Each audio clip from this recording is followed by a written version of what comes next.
کھڑکی سے چھن سے پڑتی دھوپ کی بدولت اس نے کسمسا کر آنکھیں کھولیں اور روشنی سے آنکھوں میں ہوتی چبھن کی بدولت وہ دوبارہ موند گیا۔ مان فون بجنے کی آواز پہ وہ تیزی سے اپنی جگہ سے اٹھا اور سائڈ ٹیبل سے فون اٹھاتے کان سے لگایا۔ ہاں بول حسن، اس نے اپنی آنکھیں مسلتے پریشانی سے استفسار کیا۔ جو 2 آدمی کل پکڑے گئے تھے ان میں سے ایک ہی ابھی تک زبان نہیں کھول پایا۔ بہت کوشش کی ہے، ایک نے تو اپنی جان لینے کی بھی کوشش کی ہے، تبھی اسے چند اہلکاروں سمیت ایمرجنسی میں بھجوایا ہے۔ البتہ دوسرا بالکل خاموش ہے۔ اس کے علاوہ ان کے گینگ کے سربراہ کی جانب سے مسلسل دھمکیوں والی کالز موصول ہو رہی ہیں۔ کل بھی ایک کانسٹیبل زخمی ہوا تھا، زاویار۔ حسن کی بات مکمل ہوتے ہی زاویار کے ماتھے کی شریانیں پھٹنے والی ہو گئیں۔ اس نے دانت پہ دانت جماتے مٹھیاں بھینچیں۔ صرف ایک بار اجازت مل جائے، آرڈر مل جائے، مجھے اوپر ان کتوں کو ایسی اذیت سے روشناس کراؤں کہ موت کے لیے تڑپیں گے۔ وہ دانت پہ دانت جماتے ہوئے بولا، تم جلدی تھانے پہنچو، یہاں تمہارا ہونا بے حد لازم ہے۔ حسن نے سنجیدگی سے بولتے کال کاٹ دی۔ اس کے فون رکھتے ہی کئی ثانیے وہ بیک گراؤنڈ سے پشت ٹکائے گمسم سا وہیں بیٹھا رہا۔ اس کی سوچوں میں خلل کھٹکے کی آواز پہ پڑا۔ اس نے چونک کر واش روم کے دروازے کی جانب دیکھا جہاں سے ماہا باہر آ رہی تھی۔ وہ سر جھٹک کر نگاہوں کا زاویہ بدل گیا۔ بازو کا درد قدرے کم تھا لیکن ابھی بھی تھا۔ وہ ایک بازو کے سہارے سے اٹھ کھڑا ہوا۔ ماہا جو بالوں میں برش پھیرتے چور نگاہوں سے اس کے حرکات و سکنات دیکھ رہی تھی، اسے واش روم کی جانب جاتا دیکھ ٹھٹک گئی۔ آپ کہیں جا رہے ہیں کیا؟ ماہا سے رہا نہ گیا تو پوچھ بیٹھی۔ زاویار نے نہایت سنجیدگی سے اس کی جانب دیکھا تو پہلو بدل کر رہ گئی۔ میرے خیال میں روز اس وقت کہیں جاتا ہوں۔ وہ اپنی پیشانی مسلتے جتانے والے لہجے میں بولا، لیکن آج آپ کی حالت، کیا ہوا میری حالت کو؟ بالکل ٹھیک ہوں میں، یہ چھوٹی موٹی چوٹیں میرا کچھ نہیں بگاڑ سکتی۔ جو تمہیں برداشت کر سکتا ہے وہ کسی کو بھی برداشت کر سکتا ہے۔ اس نے سنجیدگی سے بولتے آخر میں ہلکے پھلکے لہجے میں کہا۔ ماہا کے چہرے پہ ایک سایہ لہرایا، وہ خاموشی سے چہرہ جھکا گئی۔ یہ چھوٹی موٹی چوٹ نہیں ہے، گولی لگی ہے۔ ہر انسان مضبوط ہوتا ہے بے شک، لیکن زخم بھرنا، گولی کسے لگی ہے؟ مجھے؟ تکلیف کس کو ہے؟ مجھے نا۔ پھر تمہیں کس بات کی پریشانی ہے؟ بہتر ہے کہ تم یوں ہی جانے کی تیاری کرو۔ وہ سپاٹ لبو لہجے میں بولتے واش روم میں گھس گیا۔ ماہا کی آنکھوں میں نمی تیرنے لگی۔ ٹھیک ہی تو بول رہے ہیں یہ، مجھے ہی اپنے کام سے کام رکھنا چاہیے۔ رشتہ ہی کون سا استوار ہوا ہے ہمارے درمیان؟ تو بھی نہ ماہا، فضول میں مراسم بڑھانے کے چکروں میں ہے۔ وہ اپنی پیشانی پہ ہاتھ مارتے بڑبڑاتے ہوئے اپنا بیگ اٹھاتے نیچے کی جانب بھاگی۔ لانچ میں پہنچتے ہی ہلکی پھلکی باتوں کی آوازیں آ رہی تھیں۔ وہ بھی سب کو سلام کرتے علی سے کچھ فاصلے پہ جگہ سنبھال گئی، لیکن علی کے چہرے پہ پھیلتی سرخی اسے جی جان سے چٹکا گئی۔ اس نے چونک کر رائکا کی جانب دیکھا جو خود پریشان حال بیٹھی ہوئی تھی۔ باتوں کا مرکز ایک بار پھر عبیر کے رشتے کی بات تھی۔ کیا ہو گیا ہے آپ سب کو؟ اتنے سنجیدہ کیوں بیٹھے ہیں؟ زاویار نے ان سب کے اترے ہوئے چہروں کو دیکھ ناسمجھی سے استفسار کیا۔ ظفر نے چونک کر گہرا سانس بھرا۔ تم یہاں آؤ، مجھے ایک ضروری بات کرنی ہے۔ ظفر کی آواز میں سنجیدگی بھانپتے وہ تیزی سے ان کی جانب بڑھا۔ معز بھی اب سیدھا ہو کر بیٹھا کیونکہ بات سے تو وہ بھی سرے سے انجان تھا۔ تم چاہے زاوی کو بتاؤ یا کہیں اور، لیکن میں اپنا فیصلہ نہیں بدلوں گی۔ عبیر کے متعلق ہر فیصلہ لینے کی ذمہ داری میری ہے۔ پھپھو تیز لہجے میں بولی۔ علی نے کٹیلی نگاہوں سے ان کی جانب دیکھا اور ایک نگاہ کونے پہ ڈری سہمی کھڑی عبیر پہ ڈالی۔ کیسا فیصلہ؟ زاویار کی پیشانی پہ سلوٹیں نمودار ہوئیں۔ اس کے سوال پہ ظفر نے مختصر ساری بات اس کے گوش گزار کر دی۔ ان کی بات مکمل ہوتے ہی چند ساعتیں وہ یوں ہی چہرہ جھکائے بیٹھا رہا، لیکن پھر سوالیہ نگاہیں پھپھو کی جانب مرکوز کی۔ تم مجھے ایسے مت دیکھو، میں حق رکھتی ہوں اس کی زندگی کا فیصلہ لینے کا۔ آپ اس کی زندگی کا فیصلہ نہیں لے رہی بلکہ اسے مزید ایک اور دلدل میں پھینک رہی ہیں۔ چاہتی کیا ہیں آپ آخر؟ اپنی ہی اولاد کو کھانے کی تیاری کر رہی ہیں آپ نے اس کی خوشیوں کی ضمانت لی تھی تو اسے برباد کیوں کرنا چاہتی ہیں؟ ایک ماں ایسی ظالم نہیں ہو سکتی۔ علی تو جیسے برا بیٹھا تھا، ان کی ایک ہی تکرار پہ پھٹ پڑا۔ ظفر نے گھبرا کر اس کی جانب دیکھا جس کا چہرہ سرخ ہو رہا تھا۔ علی بیہیو۔ زاویار کے سخت اور تنبیہی لب و لہجے پہ وہ غصے سے مٹھیاں بھینچتے سر جھٹک گیا۔ کیا ہمیشہ اسے ہی خاموش کروا دیا جاتا تھا؟ اس عورت سے کوئی سوال نہیں کیا جاتا تھا؟ پھپھو آپ ابھی اور اسی وقت مجھے اس لڑکے کی تصویر دے رہی ہیں، اس کی جانچ پڑتال میں خود کروا لوں گا۔ اگر وہ مجھے عبیر کے لیے بہترین لگا تو پھر میں خود اس کی شادی اس سے کرواؤں گا، لیکن اگر وہ آپ کی اتنی جانچ پڑتال کے باوجود ٹھیک نہ ہوا تو آپ وعدہ کریں کہ لائبہ کی شادی اس سے کروائیں گی۔ اس نے بہت سوچ کر داؤ کھیلا تھا۔ پھپھو اس کی بات پہ بلبلا کر رہ گئیں۔ یہ کیا گھٹیا بکواس ہے؟ وہ چیخی۔ زاویار پرسکون سا ان کی جانب دیکھ رہا تھا، البتہ اب کی بار علی اور موئز بھی کافی حد تک پرسکون تھے۔ جاؤ لائبہ، تصویر لے کر آؤ جو تمہاری اور پھپھو کی پسند ہے، میں دیکھنا چاہتا ہوں۔ وہ گمبھیر مگر ٹھہرے ہوئے لہجے میں بولا۔ پھپھو اس کی بات پہ غصے سے اٹھتے اپنے کمرے کی جانب بڑھ گئیں۔ ان کے جاتے ہی زاویار نے ظفر کی جانب رخ موڑا جو انتہائی پریشان دکھائی دے رہے تھے۔ مجھے بہت پریشانی ہوتی ہے اس بچے کے لیے زاویار، نہ جانے کیوں دل میں ایک بھاری پن سا محسوس ہوتا ہے۔ تم اس کے لیے کوئی اچھا فیصلہ لے لینا، کیونکہ باجی تمہارے علاوہ کسی کی نہیں سنتی۔ ظفر کی بات میں ماہا کی نگاہیں نہ چاہتے ہوئے بھی اس کی جانب اٹھیں۔ آپ پریشان مت ہوں بابا، سوچ سوچ کر اپنی طبیعت خراب مت کریں آپ پلیز۔ ان کے ہاتھوں کو چومتے ہوئے محبت سے بولا۔ اور تم؟ زاویار کی بھاری آواز پہ سب بیک وقت ٹھٹکے۔ تمہارا یوں بولنا کسی اور جانب ہی اشارہ کر رہا تھا علی۔ اس بات تو تم سے ہی میں کروں گا، لیکن اس وقت نہیں، اکیلے میں۔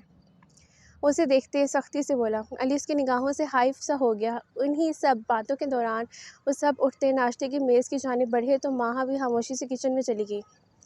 بوا، ایک کپ چائے پلیز، آپ کے ہاتھ کی۔ وہ جو سلائس پلیٹ میں رکھنے میں محو تھی، زاویار کی آواز میں دانت پیس گئی۔ میں تو جیسے چائے میں زہر ملا دوں گی نا۔ وہ غصے سے بڑبڑا کر پلٹی، لیکن سامنے ہی زاویار کو دیکھ اس کی آنکھیں آخری حد تک پھیل گئیں۔ تمہارا کوئی بھروسہ؟ وہ دل جلانے والے لہجے میں بولا۔ ماہا نے افسردگی سے اس کی جانب دیکھا۔ یقین کریں ان لفظوں سے زہریلی پھر بھی نہیں ہوں گی جو آپ کبھی بھی میرے لیے استعمال کرتے ہیں۔ وہ اس کی آنکھوں میں دیکھتے بے خوفی سے بولی۔ زاویار سنجیدگی سے اسے دیکھتے باہر نکل گیا۔ بوا نے اتنی دیر میں چائے کا کپ ٹرے میں رکھا اور ماہا کی جانب بڑھایا۔ جاؤ بٹیا، زاویار میاں کو دے آؤ۔ بوا آپ خود ہی۔ اس نے پہلے انہیں ٹالنا چاہا، لیکن پھر نہ جانے کیا سوچ کے ٹرے ان کے ہاتھ سے تھامتے باہر کی جانب بڑھی۔ وہ فون پہ کسی سے بات کرتے ہوئے اندر کی جانب ہی آ رہا تھا، چہرے پہ پریشان کن تاثرات واضح تھے۔ ماہا کے ہاتھ میں چائے کا کپ دیکھ وہ کوفت سے گہرا سانس بھر گیا۔ اس نے کہا بھی تھا کہ چائے اسے بوا کے ہاتھ کی ہی پینی تھی۔ خیر اب فی الحال وہ سب کے سامنے اسے کیا بولتا۔ تبھی کرسی کھینچ کر بیٹھ گیا۔ اس کے بیٹھتے ہی ماہا نے کپ اس کی جانب بڑھایا جسے اس نے خاموشی سے تھام لیا۔ ایک گھونٹ بھرتے ہی اس نے چونک کر ماہا کی جانب دیکھا جو پوری دل جمعی سے ناشتہ کرنے میں محو تھی۔ اگر یہ چائے اس نے بنائی تھی تو واقعی بے حد لذیذ تھی۔ مان اسے ایک یکدم شرارت سوجی۔ بوا، میں نے آپ سے کہا بھی تھا کہ چائے خود بنائیے گا، پھر کسی اور سے کیوں بنوائی؟ زاویار کی بات میں ماہا نے حیرت بھری نگاہوں سے اس کی جانب دیکھا۔ بوا ہامتی کامتی باہر آئی تو پھپھو نے مسکرا کر ماہا کی جانب دیکھا۔ اب زاویار لازماً اسے بولے گا۔ جب کوئی کام کرنا نہیں آتا تو اسے کرنا نہیں چاہیے۔ ایسی چائے کون بناتا ہے بھلا؟ اس سے اچھا تو بندہ زہر کھا کر مر جائے۔ وہ اب ماہا پہ برس پڑا۔ ماہا نے دونوں ہاتھ سینے پہ باندھتے سنجیدگی سے بوا کی جانب دیکھا جو خود خونکوں کی طرح زاویار کی جانب ہی متوجہ تھیں۔ زاویار میاں، چائے اچھی نہیں بنی کیا؟ ہاں کچی، سارا موڈ خراب کر دیا میرا۔ وہ ناگواری سے بولتے اپنی جگہ سے اٹھا۔ ماہا سکتے کی کیفیت میں اس کے ڈرامے بازیوں کا ملاحظہ کر رہی تھی۔ لیکن چائے تو میں نے روز والے طریقے سے ہی بنائی ہے، پھر کیوں نہیں پسند آئی آپ کو؟ ان کی برجستہ بات پہ زاویار کے باہر کی جانب بڑھتے قدم بے ساختہ ٹھٹکے۔ اس نے جھٹکے سے رخ موڑتے بوا کی جانب دیکھا۔ اگلے ہی لمحے اس کی نگاہ ماہا کی جانب اٹھی جس کے لبوں پہ دل جلانے والی مسکراہٹ ابھری ہوئی تھی۔ زاویار جل کر راکھ ہو گیا۔ وہ تو اسے جلانے کی خاطر یہ سب بول رہا تھا، یہاں تو اس کی ہی اچھی خاصی بے عزتی ہو گئی تھی۔ باقی سب بھی مسکراہٹ دباتے چہرہ جھکا کے۔ آپ اس کا الزام اپنے سر مت لیں بوا۔ زاویار میاں، مجھے آپ نے چائے بنانے کا کہا، میں نے بنا دی۔ اب آپ کو میرے ہاتھ کی چائے بھی پسند نہیں رہی، اسی لیے اب آپ سے بٹیا کے ہاتھ کی ہی چائے پیے گا۔ شاید میرے ہاتھ میں اب وہ ذائقہ نہ رہا۔ وہ افسردگی سے بولتے اپنی چائے کا کپ اٹھاتے واپس کچن کی جانب بڑھ گئیں۔ ان کے جاتے ہی سب سے اونچا نکلنے والا قہقہہ بے ساختہ ماہا کا تھا۔ زاویار نے حشمگین نگاہوں سے اس کی جانب دیکھا جو مستقل ہنس رہی تھی۔ مان اسے اپنی حرکت کا احساس ہوا تو ایک نظر آنکھیں ٹپٹپا کر زاویار کو دیکھتے بامشکل مسکراہٹ ضبط کرتے چہرہ جھکا گئی۔ چلو ماہا اٹھو، زاویار کو چائے سرو کرو۔ ظفر کے تحکم بھرے لہجے پہ وہ اترا کر جی بابا کہتے اپنی جگہ سے اٹھی اور چائے کپ میں انڈیلتے مسکراتے ہوئے اس کی جانب بڑھائی۔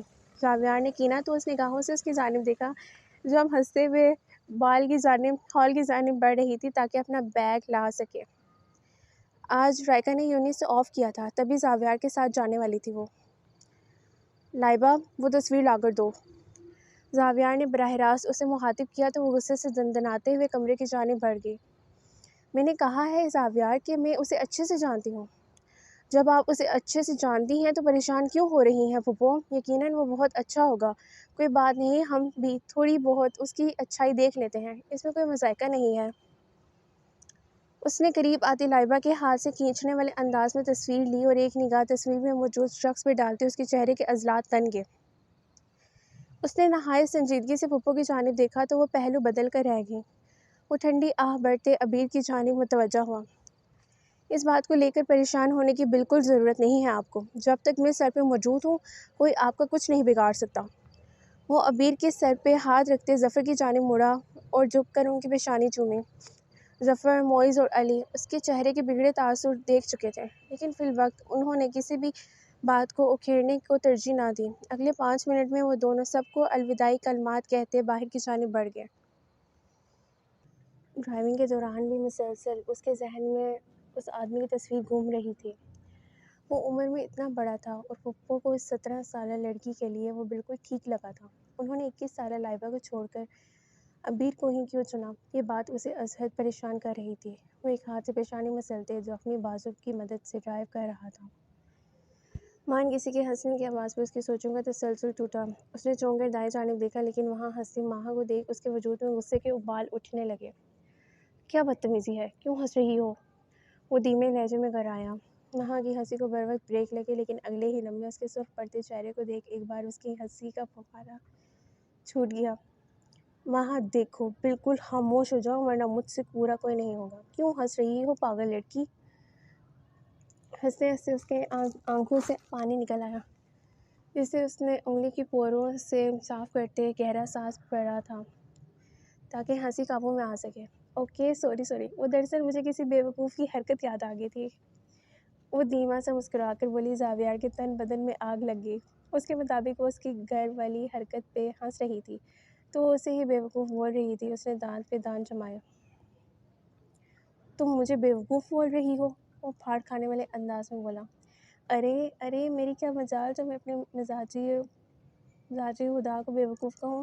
ہاں وہ تھوڑے سے اکڑو مغرور بدتمیز بھی ہے ناسمجھ بھی ہو سکتے ہیں لیکن بے وقوف نہیں۔ توبہ توبہ، وہ تو انتہائی عقل مند ہیں، کبھی کبھی تو مجھے ان کی عقل مندی پہ رشک آتا ہے۔ وہ مسکراہٹ ضبط کرنے کے چکر میں لال چہرے سمیت بولتی اسے جلا کر راکھ کر گئی۔ زاویار نے ناگواری سے اس کی جانب دیکھا جو اب ونڈ اسکرین کے باہر بھاگتے دوڑتے مناظر دیکھ رہی تھی لیکن مسکراہٹ ابھی بھی ہونٹوں سے جدا نہیں ہوئی تھی۔ تم مجھے ہنستی ہوئی بالکل اچھی نہیں لگ رہی، وہ چڑ کر گویا ہوا۔ ماہا نے سمجھنے والے انداز میں سر ہلایا۔ ویسے زاویار، آپ نے ایک بات نوٹ کی؟ آپ مجھے نیچا دکھانے کے چکر میں خود ہی منہ کے بل زمین بوس ہو گئے۔ وہ اس کی آنکھوں میں دیکھتے مزے سے بولی۔ زاویار نے آنکھیں موند کر کھولیں۔ یہ لڑکی اس کا ضبط آزما رہی تھی۔ وہ سر جھٹک کر اس پر ہی دھیان ہٹانے لگا۔ ماہا نے ہنستے ہوئے چہرہ جھکا لیا۔ میرے ہاتھ کی چائے کیسی تھی زاویار؟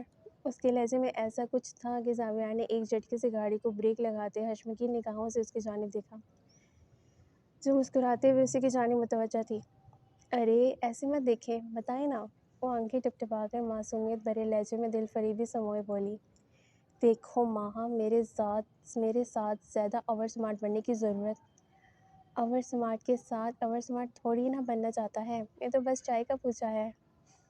وہ اپنی تمام تر توجہ اس کی جانب مبذول کرتے ایک ادا سے بولی۔ زاویار نے دل ہی دل میں خود کو سلواتے سنائیں، بھلا کیا ضرورت تھی گرمی اور ڈرامہ کرنے کی؟ کیسی ہونی تھی چائے؟ عام سی تھی، بالکل تمہاری طرح۔ وہ شانے اچکا کر لاپرواہی سے بولتے ماہا کو ٹھٹکا گیا۔ ماہا نے بامشکل مسکراہٹ ضبط کی۔ کیا سچ میں آم تھی زاویار؟ میں نے اس میں بہت کچھ خاص ملایا تھا، آپ کو محسوس نہیں ہوا کیا؟ اس کے بازو کے گرد بازو حمایل کرتے ناک منہ چڑھاتے ہوئے بولتے زاویار کو زہر سے بھی انتہائی بری لگی تھی۔ یہ یکدم اس میں کون سا جن آ گیا تھا؟ اگلے ہی لمحے زاویار کی آنکھیں کسی احساس کے تحت چمک اٹھیں۔ ایسا بھی کیا خاص تھا اس چائے میں؟ وہ بظاہر سنجیدگی سے بولا، لیکن لہجے میں موجود شرارت ماہا سے بالکل مخفی نہیں تھی۔ ایک چمچ محبت، ایک چمچ بھرپور توجہ اور زاویار نے اس کی کمر کے گرد بازو حمایل کرتے گمبھیر لہجے میں استفسار کیا۔ ماہا کا حلق اس کی حرکت پہ سوکھ گیا، ریڑھ کی ہڈی میں سنسناہٹ سی دوڑ گئی۔ زاویار، وہ ہکلائی، اپنی حرکت اسے خود پہ بھاری پڑتی دکھائی دے رہی تھی۔ ضرور ایک چمچ کچھ جڑی بوٹی ملائی ہوگی، محبوب آپ کے قدموں میں ولی، ہے نا؟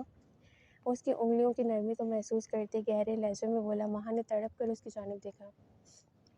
محبوب؟ وہ مذاق اڑانے والے انداز میں بولتے یکدم کہکہا لگا کر ہنس دی۔ زاویار نے تیکھی نگاہوں سے اسے دیکھا۔ زاویار، سیریسلی محبوب؟ وہ ایک بار پھر کہکہا لگا کر ہنسی۔ زاویار نے قہر آلود نگاہیں اس کی جانب اٹھائیں۔ انسان خوش فہم ضرور ہوگا، مگر اتنا نہیں جو دل بھی ابھی آپ کو شوہر نہیں مان پایا ڈھنگ سے وہ محبوب مانے گا۔ اتنی واہیات حرکت کی توقع کم سے کم مجھ سے مت رکھیے گا آپ۔ وہ شانے اچکا کر لاپرواہی سے بولتی اسے اچھا خاصا جلا گئی۔ زاویار نے شعلہ نگلتی نگاہوں سے اس کی جانب دیکھا جو اب کسمسا کر خود کو اس کی گرفت سے آزاد کرانے کی صحیح کر رہی تھی۔ زاویار نے خود پہ قابو پایا۔ اگر وہ اس وقت رد عمل دکھاتا تو لازماً ماہا اپنے مقصد میں کامیاب ہو جاتی۔ شوہر کیسے مانو گی؟ کیا مجھے یہ احساس دلانا پڑے گا کہ شوہر اصل میں ہوتا ہے اور بیوی پہ اس کے کیا حقوق ہوتے ہیں؟ ماہا نے ٹھٹک کر اس کی جانب دیکھا جس کے لبوں پہ زج کر دینے والی مسکراہٹ بکھری ہوئی تھی۔ زاویار، شرم کے مارے اس کے وجود کا سارا لہو چہرے پہ سمٹ آیا۔ اس نے ایک جھٹکے سے خود کو اس کی گرفت سے آزاد کرایا۔ وہ اسے جلا رہی تھی لیکن وہ جواب میں مسلسل مسکرا رہا تھا۔ اپنی باری تم بازو میں ہاتھ ڈالتی ہو، محبت سے پیش آتی ہو، ذرا سی محبت میں کیا دکھا دوں تم سرخ پڑ جاتی ہو، ایسا کیسے چلے گا؟ وہ گاڑی سٹارٹ کرتے مصروف سے انداز میں بولا۔ ماہا نے اپنے چہرے پہ ہاتھ پھیرتے خود پہ قابو پایا۔ تقریباً 5 منٹ بعد گاڑی ڈپارٹمنٹ کے پارکنگ سائٹ پہ رکی۔ اس سے پہلے کہ ماہا تیزی سے گاڑی سے باہر نکلتی، زاویار نے ایک جھسٹ میں اس کی کلائی تھام کر اپنی جانب کھینچا۔ ماہا کے حلق سے چیخ بے ساختہ تھی۔ نو ڈاؤٹ چائے بہت لذیذ تھی۔ اگر تم روز یوں ہی ایک چمچ محبت اور ایک چمچ اپنی بھرپور توجہ اور جڑی بوٹی کہتی ہو تو میں تمہیں خود لا دوں گا، میں ملا دوں گی تو کون کافر خود کو تمہارا اسیر ہونے سے روک پائے گا؟ وہ اسے تنگ کرنے پہ آمادہ تھا۔ ماہا نے روحانسی نگاہوں سے اس کی جانب دیکھا۔ اسے ڈر تھا کہ کوئی انہیں دیکھ نہ لے۔ اس کی خراب ہوتی حالت دیکھ زاویار نے جو ہی اسے آزاد کیا وہ گاڑی سے اتر گئی۔ ہنستی رہا کرو ماں، ہنستے ہوئے بہت اچھی لگتی ہو۔ اس کی اچانک یہی بات میں ماہا نے چونک کر اس کی جانب دیکھا۔ اس کی آنکھوں میں سچائی بھانپتے ماہا کے چہرے پہ لالی بکھر گئی۔ روتے ہوئے تو تمہاری شکل کسی بندر سے ملتی ہے۔ اس کی اگلی بات میں وہ جو شرمانے کا فریضہ سر انجام دے رہی تھی پیچھے صاحب کھاتی رہ گئی۔ اس نے غصے سے گاڑی کا دروازہ زور سے بند کیا۔ انسان کی فطرت ویسے کبھی نہیں بدلتی۔ بیویوں کی کرم نوازی ہوگی تو کچھ نہیں ہو سکتا ڈیئر، ہم تو انتظار کے مراحل طے کر رہے ہیں، نظر کرم فرمائیے۔ اس کے طرز تخاطب پہ ماہا کا دل زوروں سے دھڑکا۔ میں بیوی نہیں ہوں آپ کی، تو محبوبہ بن جاؤ یار۔ ماہا اس کی بات پہ پیر پٹکتے آگے کی جانب بڑھ گئی۔ زاویار کے کہکہے نے دور تک اس کا پیچھا کیا تھا۔ ماہا کے لبوں پہ بھی بھولی بھٹکی مسکراہٹ بکھر گئی۔ درخت کی اوٹ میں کھڑے وجود کو اس کے ہونٹوں پہ کھلی مسکراہٹ کچھ خاص پسند نہیں آئی تھی۔ جب کوئی چیز آسانی سے ہاتھ نہ آ رہی ہو تو اس کے ساتھ زور آزمائی کرنی چاہیے، پھر چاہے وہ توڑ پھوڑ کا شکار ہی کیوں نہ ہو جائے۔ وہ شاطرانہ لہجے میں بولتے بلند بانگ کہکہا لگا کر ہنس دیا۔ آنکھوں میں شیطانیت ٹپک رہی تھی۔ Be ready Maha dear for biggest surprise. اس کے لہجے میں حپاست کا عنصر صاف نمایاں تھا۔ اب وہ اپنی شیو سہلاتے کسی کو فون ملا رہا تھا۔ ایک دن تو سب کو جانا ہی پڑتا ہے نا میری جان، ایسے آپ بھی چلی جاؤ گی جیسے ماہا یہاں آئی ہے، ویسے آپ کو بھی تو جانا ہے۔ ظفر نے اسے ساتھ لگاتے محبت سے سمجھایا۔ علی مسلسل اسے شادی کا نام لے کر ضد کر رہا تھا، وہ اس ذکر پہ اتنا ہی چڑ رہی تھی۔ میں آپ کو چھوڑ کر کہیں نہیں جاؤں گی، جس سے آنا ہوگا وہ یہاں آ جائے گا۔ اتنی تم سے محبت کوئی کر ہی نہ لے۔ علی ایک بار پھر اسے چڑھانے والے انداز میں بولا۔ ویسے بھی میری ایک بات مطلب ذرا غور سے سنو۔ تمہیں معلوم ہے کہ تمہیں اڈاپٹ کیا گیا ہے؟ بیٹی نہیں ہو رہی تھی نا، تو پھر ماما بابا نے تمہیں اڈاپٹ کر لیا۔ کسی غلط فہمی میں مت رہنا کہ تم ہماری سگی بہن یا بابا کی سگی بیٹی ہو۔ اڈاپٹیڈ ہو تم۔ اڈاپٹیڈ چیزوں کی قدر سگی چیزوں سے کم ہوتی ہے، اس لیے جتنا جلدی ہو سکے اس گھر سے نکل جاؤ۔ علی کی بات پہ اس کی آنکھیں من من آنسوؤں سے بھر گئیں۔ معیز نے غصیلی نگاہوں سے علی کی جانب دیکھا تو وہ گھبرا گیا۔ وہ بھی معیز کے سینے سے لگتی ہچکیوں سے رو دی۔ کوئی کام تم میں ڈھنگ کا ہے بھی یا نہیں؟ تمہارا دماغ اصل میں خراب ہو چکا ہے۔ معیز اب اشتعال آمیز لہجے میں اسے جھڑکنے میں مصروف تھا۔ لیکن میں تو مذاق، بکواس بند رکھو اپنی۔ معیز کے غصے سے بولنے پہ علی منہ بسور کر دونوں ہاتھ سینے پہ باندھ کر بیٹھ گیا۔ اس کا اترا ہوا منہ دیکھ رائکا روتے روتے کھل کر ہنس دی۔ معیز نے محبت بھری نگاہوں سے اس کا ہنستا چہرہ دیکھا اور نرمی سے اس کے آنسو صاف کرتے اس کی پیشانی چومی۔ دیکھا کیسی فتنی عورت ہے یہ، مجھے ڈانٹ پڑھا کر ہنس رہی ہے یہ۔ علی ناک منہ چڑھاتے ہوئے بولا۔ تو آپ کو ڈانٹ پڑھوا کر ہی تو مجھے سکون ملتا ہے۔ اب دیکھیں اور بتائیں کہ کون کس سے زیادہ پیار کرتا ہے۔ وہ اترا کر بولتے معیز کے سینے سے لگی جو اب اس کے بال سہلا رہا تھا۔ اس میں تو ان سب کی جان بستی تھی۔ علی بھائی اگر کوئی اور مجھے ایسے ڈانٹے تو اس کی زبان گدی سے نہ کھینچ نکالے۔ تمہارے یہ بھائی آخر کس کام کا ہے یہ؟ اور اس کی بات مکمل ہونے سے پہلے ہی تڑپ کر بولا تو رائکا کھلکھلا کر ہنستی اور اپنی جگہ سے اٹھتے اس کے سینے سے لگی۔ بابا میرے خیال میں ہمیں گھر داماد ہی ڈھونڈ لینا چاہیے۔ علی کی شرارت میں ڈوبی آواز پہ رائکا جھم کر اس کے سینے میں چہرہ چھپا گئی۔ علی نے نرمی سے اس کے سر پہ بوسہ دیا۔ اوکے بابا اب میں نکلتا ہوں۔ معیز اپنا کوٹ بازو میں ڈالتے بریف کیس اٹھاتے نہایت سنجیدگی سے گویا ہوا۔ ان سب نے چونک کر اس کی جانب دیکھا۔ ویسے بابا آپ نے محسوس کیا ہے کہ کچھ زیادہ ہی کھلے کھلے لگ رہے ہیں آج کل، بھاگے بھاگے آفس جاتے ہیں بھائی۔ علی نے مشکوک نگاہوں سے سر ٹپا اس کا جائزہ لیا تو وہ اچھا خاصا بندہ گڑبڑا گیا۔ ایک اس لڑکے کی آنکھیں نہیں بلکہ ایکس رے مشین تھی۔ ہاں سچ میں نے بھی اس بات تم سے بات کرنی تھی۔ میرے سننے میں آیا تھا کہ تم نے ایک نئی لڑکی کو ہائر کیا ہے آفس میں۔ ان کے سنجیدہ لب و لہجے پہ معیز نے گہرا سانس بھرتے ان کی جانب دیکھا۔ شاید اب انہیں بتانے کا وقت آ گیا تھا۔ جی بابا وہ دراصل وہ لڑکی انجم ہے۔ اس کے جواب پہ بیک وقت ان تینوں کی پیشانی پہ سلوٹیں نمودار ہوئی تھی۔ ایسے بھی کیا برے دن آگے بھائی کہ آپ کو اسے رکھنا پڑا؟ علی نے ناگواری سے اس سے استفسار کیا۔ لینگویج علی، وہ میری امپلائی ہے اور میں اپنے آفس میں کام کرنے والے کسی بھی ورکر کے خلاف ایسا کچھ نہیں سنوں گا۔ اس کے تیز لہجے پہ علی نے سر جھٹک کر نگاہوں کا زاویہ بدل لیا۔ ظفر بغور اس کے بگڑے تاثرات کا جائزہ لے رہے تھے کہ ان کا بہت دھیمے لہجے کا بیٹا تھا، تو پھر ایسا کیوں؟ کچھ تو تھا جو انہیں کھٹکا رہا تھا۔ یہ سب جانتے ہوئے بھی کہ اس نے کیا کیا تم کیسے سب بھول سکتے ہو معیز؟ ہمیں اس لڑکی پہ کوئی بھروسہ نہیں ہے۔ اس آفس سے ہم لیو لے چکے ہیں، لیکن شاید کچھ حق ہمارا بھی ہے اس آفس پہ۔ اور زاویار اگر اسے معاملے کے بارے میں معلوم ہوا، اس کا رد عمل جانتے ہو کیا ہوگا؟ وہ وہی لڑکی ہے جس نے اس کی بیوی کو اغوا کروانے کی کوشش کی تھی۔ وہ پہلی بار اونچے لہجے میں بولتے ان سب کو پریشان کر گئے۔ بابا وہ اپنے کیے پہ شرمندہ ہے، وہ مجھ سے معافی مانگ رہی تھی، رو رہی تھی۔ وہ آپ سب سے بھی معافی مانگنا چاہتی ہے بابا۔ آپ یقین رکھیں وہ بدل گئی ہے۔ اگر وہ نہیں بدلی ہوتی تو یقین کریں میں خود اسے اس آفس سے دکے دیکھ کر باہر نکالوں گا۔ وہ بہت مان سے آفس آئی تھی۔ کچھ وقت کی ٹریننگ ہے پھر چلی جائے گی۔ جو ہوا وہ گزرا ہوا کل تھا، ہم آج میں جی رہے ہیں۔ ماہا نے شاید اسی طرح اس گھر میں آنا تھا، کوئی نہ کوئی بہتری اسی میں تھی۔ آپ مثبت ہو کر سوچیں۔ وہ انہیں قائل کرنے والے انداز میں بولا۔ اس کی باتیں کسی حد تک ٹھیک بھی تھیں، تبھی وہ خاموشی اختیار کر گئے۔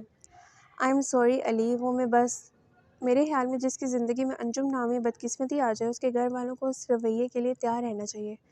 آپ کے لیے وہ بدل گئی ہوگی، نیک پروین بن گئی ہوگی، لیکن مجھے وہ لڑکی ایک آنکھ نہیں بھاتی۔ آئی جسٹ ہیٹ ہر۔ اس کی بات مکمل ہونے سے پہلے ہی غصے سے بولتے اپنے کمرے کی جانب بڑھ گیا۔ معیز نے سر جھٹک کر قدم باہر کی جانب بڑھائے۔ یہ سب اس کو اس انجم کی بدولت ہو رہا ہے بابا، وہ ہماری فیملی کو خوش دیکھ ہی نہیں سکتی۔ رائکا اذیت سے بولی، نہ جانے کیا چل رہا ہے یہاں، وہ یہاں لڑ کر بیٹھ گئے ہیں اور ایک کو اپنے تھانے کے جھمیلوں سے فرصت نہیں ہے۔ بوڑھا باپ تو کسی کو دکھتا ہی نہیں ہے۔ رائکا، ایک کپ چائے میرے کمرے میں پہنچا دو میری جان، اور طیب کے ناشتے کو بھی دیکھ لینا۔ وہ نرمی سے بولتے کمرے کی جانب بڑھ گئے۔ رائکا نے سر اس بات میں ہلایا۔ ہیو اے سیٹ مس انجم۔ موئز نے اسے اپنے سامنے رکھی کرسی پہ بیٹھنے کا اشارہ کیا تو وہ مسکراتے ہوئے کرسی کھینچ کر بیٹھ گئی۔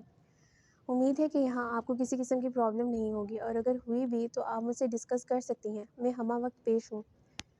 اس کے لہجے میں نرمی محسوس کر انجم نے معصومیت سے اس بات میں سر ہلایا اور اپنی جگہ سے اٹھ کھڑی ہوئی۔ اس سے پہلے کہ وہ باہر کی جانب بڑھتی، اس کے قدم یکدم لڑکھڑا گئے۔ اس سے پہلے کہ وہ زمین بوس ہوتی، وہ اسے اپنی جگہ سے اٹھتے اس کا بازو تھام کر سہارا دیا۔ سب ٹھیک ہے مس انجم؟ جی سر، بس شاید بی پی لو ہے، اس وجہ سے، وہ دھیمے سے بولی۔ موئز نے اسے صوفے پہ بٹھاتے پانی کا گلاس اس کی جانب بڑھایا۔ انجم نے تیزی سے اپنا کپ کپاتا ہاتھ اس کے سامنے ہاتھ پہ رکھتے گلاس لبوں سے لگا لیا۔ موئز نے سانس روکتے اس کی جانب دیکھا جو اب چہرہ جھکائے گہرے گہرے سانس بھر رہی تھی، لیکن اپنا ہاتھ اس کے ہاتھ پر سے ابھی بھی نہیں ہٹایا تھا۔ شاید اب آپ کچھ بیٹر فیل کر رہی ہیں۔ وہ بامشکل اپنا ہاتھ اس کے گریب سے آزاد کرا کر اپنی جگہ سے اٹھ کھڑا ہوا۔ دل کی حالت عجیب تھی، یہ لڑکی نہ جانے کیوں اس کے دل میں ایک عجیب سی ہلچل مچا دیتی تھی۔ انجم، وہ اپنی جگہ سے اٹھا تو وہ بھی اٹھ کھڑی ہوئی، لیکن ایک بار پھر آنکھوں کے سامنے اندھیرا چھانے کی بدولت وہ لڑکھڑا کر اس کا کوٹ دونوں ہاتھوں سے تھام گئی۔ موئز کے دھڑکنوں میں شور سا برپا ہوا۔ یہ لڑکی اسے کون سے امتحانوں میں ڈال رہی تھی؟ اس کے وجود سے اٹھتی مسحور کن مہک موئز کو اپنے حواسوں پہ سوار ہوتی محسوس ہوئی۔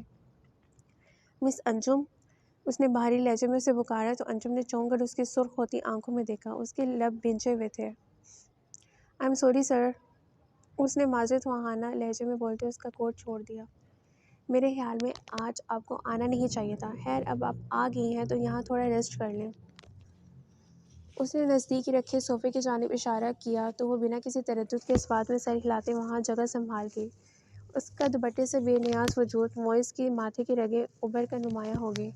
ایک لڑکی کو اپنی عزت کی پرواہ ہونی چاہیے تھی۔ پہلے پہر تو وہ خود پہ ضبط کے کڑے پہرے بٹھائے کھڑا رہا، لیکن اگلے 5 منٹ تک جب اس کی موجودگی اور اس کی خود سے یوں لاپرواہی اسے برداشت نہ ہوئی تو بول اٹھا، مس انجم، کل سے آپ اس آفس کے اصولوں کو مدنظر رکھتے ہوئے پراپر ڈریسنگ کر کے آئیں گی۔ مجھے لڑکیوں سے خود سے یوں لاپرواہی بالکل نہیں پسند۔ اس کے تیز لہجے پہ وہ شرمندگی سے سرخ پڑتے چہرہ جھکا گئی۔ موئز نے نگاہیں ہٹانا مشکل ہو گیا۔ انٹرکام بجنے کی آواز پہ موئز نے چونک کر فون کان سے لگایا، لیکن دوسری جانب سے آنے والی آواز پہ اس کی پیشانی پہ لاتعداد شکنیں نمودار ہوئیں۔ یہ کیسے ممکن ہے؟ وہ اتنے ضروری دن آف کیسے لے سکتی ہے؟ آج بہت اہم میٹنگ ہے ہماری، اوپر پریزنٹیشن بھی فاطمہ ہی دینے والی تھی، آپ انہیں فون کریں۔ اس نے خود پہ ضبط کرتے ٹھہرے ہوئے لہجے میں بولا۔ انجم سنجیدگی سے اس کی جانب دیکھ رہی تھی۔ کیا مطلب؟ وہ فون بھی نہیں اٹھا رہی؟ اب کیا ہو گیا ہے؟ یہ پارٹی ساتھ چھوڑ گئی تو کیا ہوگا؟ وہ لوگ ہماری کمپنی کے لیے بہت اہم ہیں، اتنی جلدی سب کیسے تیار ہوگا؟ 2 بجنے میں صرف 2 گھنٹے باقی ہیں۔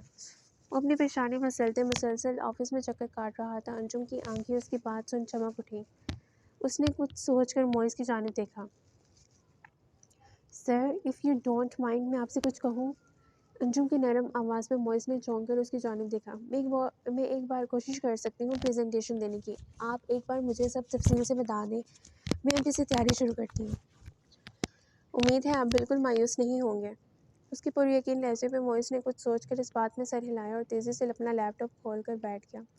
انجم نے اسی تیزی سے کرسی کھینچتے اس کے ساتھ لگائی اور خود اس پہ بیٹھ گئی۔ اس کی اس قدر نزدیکی پہ موئز نے اپنا خشک پڑتا حلق ترک کیا اور اپنے کپ کپاتے ہاتھوں پہ قابو پایا۔ انجم کی نگاہوں سے اس کے ہاتھوں کی لرزش محفی نہ رہی۔ وہ اپنی کامیابی پہ دلکشی سے مسکرا دی اور اس کی یہی مسکراہٹ موئز کی نگاہوں سے اوجھل رہی۔ بہت دیر کر دی مہربان آتے آتے، اپنے عقب سے آنے والی آواز پہ زاویار نے حسن کو گھورا تو وہ گڑبڑا گیا۔ وہ بس کچھ مصروف تھا۔ ہاں، تمہاری مصروفیت کا اندازہ ہے مجھے۔ بھابھی کو چھوڑنے گئے تھے نا؟ لگتا ہے بھابھی کے ساتھ پڑھنے بھی چلے گئے تھے اندر۔ وہ جان بوجھ کر اسے تنگ کرنے سے باز نہ آیا۔ زاویار نے سرد نگاہیں اس کی جانب اٹھائیں جسے نہ جانے کس نے اس متعلق بتا دیا تھا۔ اب پورا دن اسے اس قسم کی بکواس سننی پڑنی تھی۔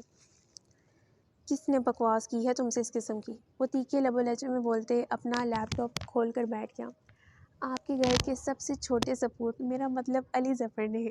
ان کا کہنا تھا کہ ہو سکتا ہے کہ راستے میں کہیں وہ دونوں ایک دوسرے کی نگاہوں میں کھو گئے ہوں، محبت کے اشعار پڑے جا رہے ہوں یا پھر کچھ اور۔ وہ بول کر مدھم سا ہنسا۔ علی کی باتوں نے اسے بھی بے حد لطف دیا تھا۔ لیکن تم جانتے ہو میرا کیا جواب ہے کہ تم جیسا اکڑ مزاج، اکڑو بدتمیز انسان اس سب چیزوں میں پڑنے سے قبل خود کی جان لینا پسند کرے۔ وہ سراسر اس کا مذاق اڑا رہا تھا۔ زاویار کا چہرہ حفت کے مارے سرخ پڑ گیا۔ وہ تعصب سے نفی میں سر ہلاتے کرسی پہ ڈہ جانے والے انداز میں بیٹھا۔ اب گھر میں علی کم تھا، جو باہر حسن بھی شروع ہو گیا تھا۔ اب ہم اپنے کام پہ توجہ دے لیں۔ زاویار کے سخت لہجے پہ وہ گڑبڑا کر تیزی سے سیدھا ہوا اور اسبات میں سر ہلایا۔ اس کی حالت کیسی ہے جو ہسپتال گیا ہے اور دوسرا جو حوالات کے پیچھے؟ اس نے کچھ بولا یا نہیں؟ زاویار نے اپنی پیشانی مسلتے استفسار کیا۔ کچھ بھی حل نہیں نکل پایا۔ ایک تو زیادہ لمبے عرصے کی بیماری پہ چلا گیا ہے، مطلب فالج کا اٹیک، اور دوسرا اس نے تو اتنی مار کھا کر بھی کچھ نہ بولنے کی قسم کھائی ہوئی ہے۔ زاویار نے اس کی بات پہ گہرا سانس بھرا۔ حیرت ہے اس کے گینگ کے سربراہ نے کوئی رابطہ نہیں کیا اپنے ساتھیوں کو غائب دیکھ کر۔ وہ بہوؤں کے درمیان انگلی پھیرتے پرسوچ لب و لہجے میں بولتے حسن کو بھی سوچوں میں مبتلا کر گیا۔ اسی دوران حوالدار اجازت لیتے اندر داخل ہوا اور کسی کے آنے کی اطلاع دیتے وہاں سے باہر نکل گیا۔ کون ہو سکتا ہے؟ حسن نے چونک کر اس کی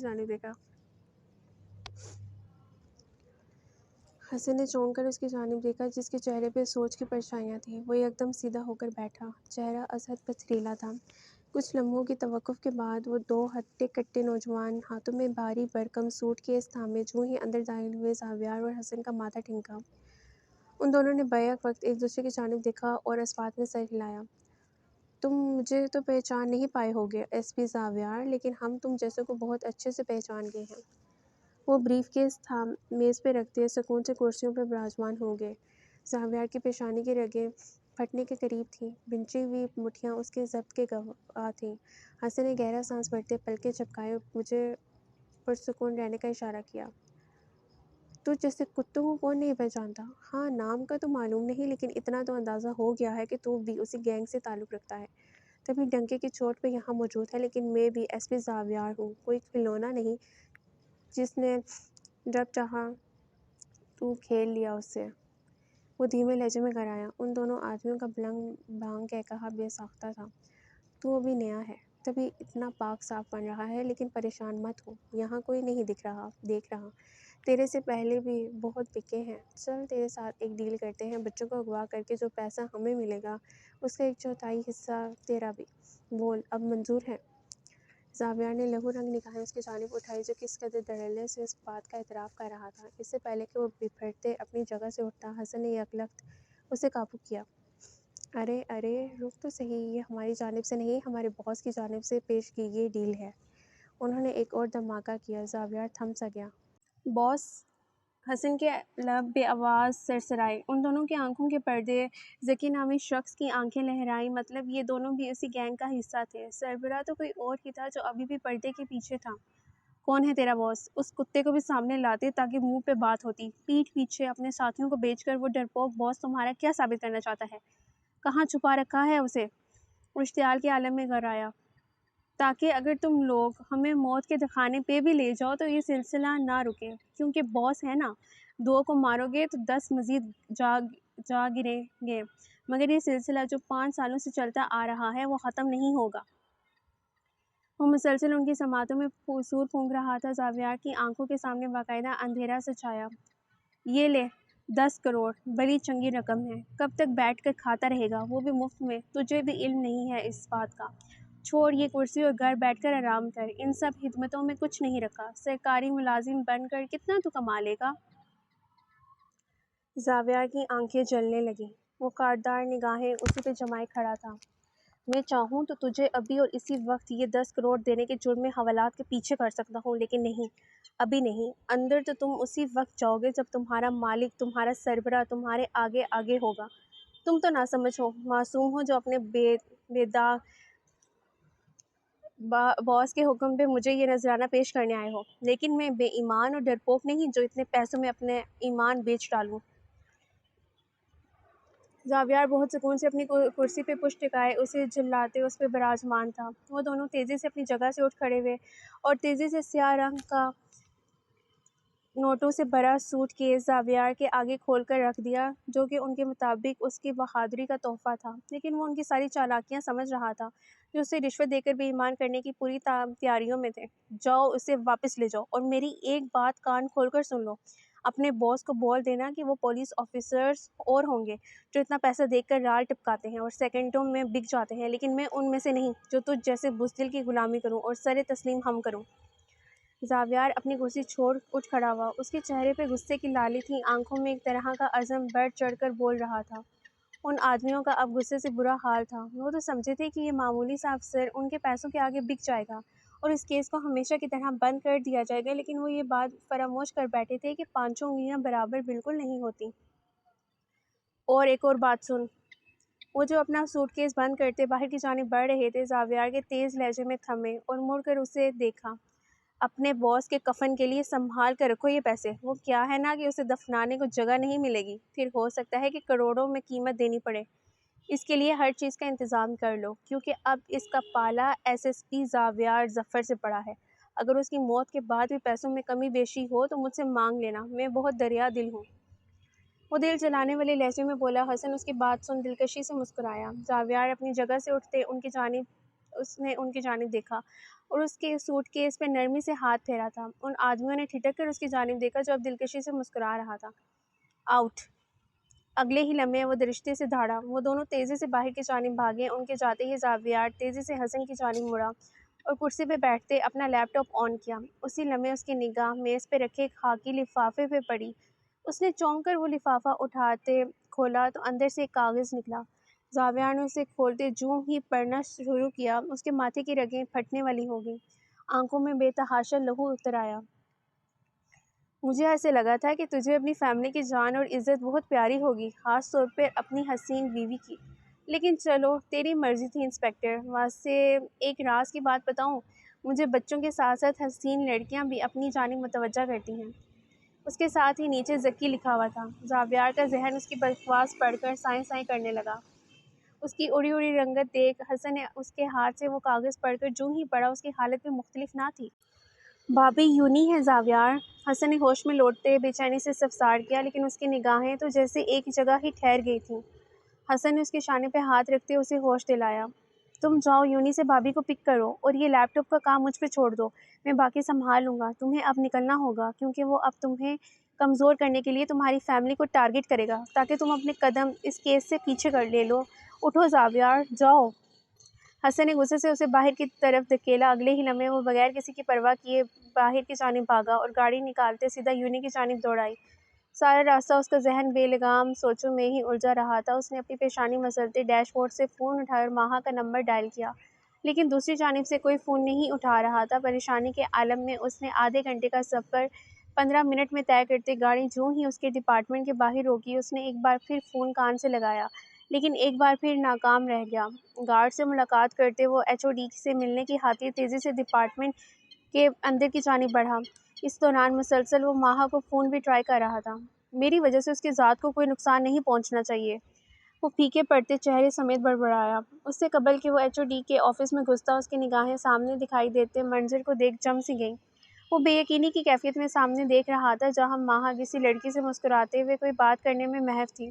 وہ لمبے لمبے ڈگ بھرتا اس کی جانب بڑھا، چہرہ اشتعال کے مارے سرخ پڑ رہا تھا۔ آس پاس سے گزرتے اسٹوڈنٹس حیرت سے اس جانب پولیس آفیسر کو دیکھ رہے تھے۔ اگلے ہی لمحے وہ ماہا کے نزدیک پہنچا تو ماہا بھی اس کی جانب متوجہ ہوئی۔ زاویار، آپ یہاں؟ اس سے پہلے کہ وہ مزید کچھ بولتی، زاویار نے ایک سرد نگاہ اس پہ ڈالتے اس کی کلائی تھامی اور اسے لیتے باہر کی جانب بڑھا۔ اس کی سخت گرفت میں ماہا کو اپنی کلائی کی ہڈی ٹوٹتی ہوئی محسوس ہوئی۔ زاویار، سب دیکھ، بکواس بند رکھو تم اپنی، مجھے تمہاری آواز نہ آئے، وہ دھیمے لہجے میں گھرایا۔ ماہا کے لبوں کو قفل لگ گیا۔ سب اسٹوڈنٹس شیمگوئیاں شروع کر رہے تھے۔ دیکھیے سر، آپ کسی لڑکی کو یوں نہیں لے جا سکتے۔ گارڈز نے ڈرتے ڈرتے اسے روکنا چاہا جو پولیس کی وردی میں ملبوس تھا۔ ماہا نے اپنا حلف ترک کیا۔ بیوی ہے یہ میری، وہ قہر برساتے لہجے میں بولتے ماہا کا سانس سکھا گیا۔ نہ جانے اب اس سے ایسا کون سا گناہ ہو گیا تھا جو وہ اسے لینے پہنچ گیا تھا۔ اسے ایک جھٹکے سے گاڑی میں بٹھاتے ہوئے ڈرائیونگ سیٹ سنبھالی۔ زاویار، تمہیں موبائل کس لیے دیا ہے پاگل لڑکی؟ اس کی بات مکمل ہونے سے پہلے ہی غصے سے بولا۔ ماہا نے چونک کر اس کی آنکھوں میں دیکھا جہاں ایک خوف واضح تھا۔ وہ جی جان سے چٹکی۔ موبائل؟ وہ بڑبڑائی اور تیزی سے بیگ میں جھانکتے موبائل نکالا۔ 30 مسڈ کالز دیکھ اس نے حلق تر کیا اور چور نگاہیں زاویار کی جانب اٹھائیں۔ وہ سائلنٹ پہ تھا موبائل۔ وہ اس کے خوف سے ہکلا کر بولی، جی تو چاہ رہا ہے شدت سے کہ تمہیں سائلنٹ کر دوں، اب بھی اور اسی وقت۔ جانتی ہو نا میری کام کی نوعیت کیسی ہے؟ اپنا دماغ ہر وقت حاضر رکھنا پڑتا ہے۔ میری زندگی میں تم ہی پریشانی بن جاؤ گی تو باقی مصیبتوں سے کیسے چھٹکارا حاصل کر پاؤں گا؟ جان نکل گئی تھی میری یہ سوچ کر ہی۔ وہ درشتگی سے بولتے بولتے رکا اور اس کی بھیگی آنکھوں میں دیکھتے یکلخت اسے اپنے کہے گئے سخت الفاظ کا اندازہ ہوا۔ آئی ایم سوری، میں آئندہ خیال رکھوں گی۔ وہ کلاس میں موبائل سائلنٹ پہ ہی رکھا جاتا ہے۔ وہ اپنا رخ موڑ کر آنسو پونچھتے دھیمے سے بولی۔ زاویار نے غصے سے ہاتھ اسٹیئرنگ پہ مارتے اپنا ماتھا مسلا۔ ایک بار پھر وہ اپنی ساری فرسٹریشن اس پہ نکال چکا تھا۔ اپنی کوتاہی کا ادراک اسے شدت سے ہوا۔ اول تو اب تم کچھ روز یونی نہیں جاؤ گی۔ اس کی بات میں ماہا نے حیرت سے آنکھیں پھیلائے اس کی طرف دیکھا۔ کیوں نہیں جاؤں گی؟ شاید آپ بھول رہے ہیں کہ مجھے زبردستی یونی بیچنے والے بھی آپ ہی تھے۔ وہ اسے جتانے والے لہجے میں بولی۔ اس دوران گاڑی گھر کی حدود میں داخل ہوئی۔ کیونکہ یہ میرا حکم ہے، اب جاؤ اندر، مزید کوئی بحث نہیں ہوگی اس بابت۔ وہ تحکم بھرے لہجے میں بولتے اسے اشتعال میں مبتلا کر گیا۔ اس سے پہلے کہ وہ بحث کو مزید طوالت بخشتی، زاویار نے اس کی جانب کا دروازہ کھولتے اسے باہر نکالا اور اندر جانے کا اشارہ کیا۔ تمہارا موبائل سائلنٹ میں نہ ہو، اور دوسری بات، اس گھر سے باہر تم نے پاؤں رکھا مجھ سے پوچھے بغیر تو مجھ سے برا کوئی نہیں ہوگا ماہا۔ دیکھتی ہوں کیسے روکتے ہیں مجھے یونی جانے سے۔ وہ ہٹ درمی سے بول کر سر جھٹکتے تنفن کرتے اندر کی جانب بڑھ گئی۔ پاگل لڑکی، وہ سر جھٹک کر بڑبڑایا اور گاڑی واپسی کے راستے کی جانب بڑھا لی۔ مان کچھ سوچتے اس نے اس لڑکے کی تصویر پولیس ڈپارٹمنٹ میں ہی موجود اپنے کسی دوست کو بھیجی اور اس کے بابت تمام معلومات نکالنے کا حکم صادر کیا۔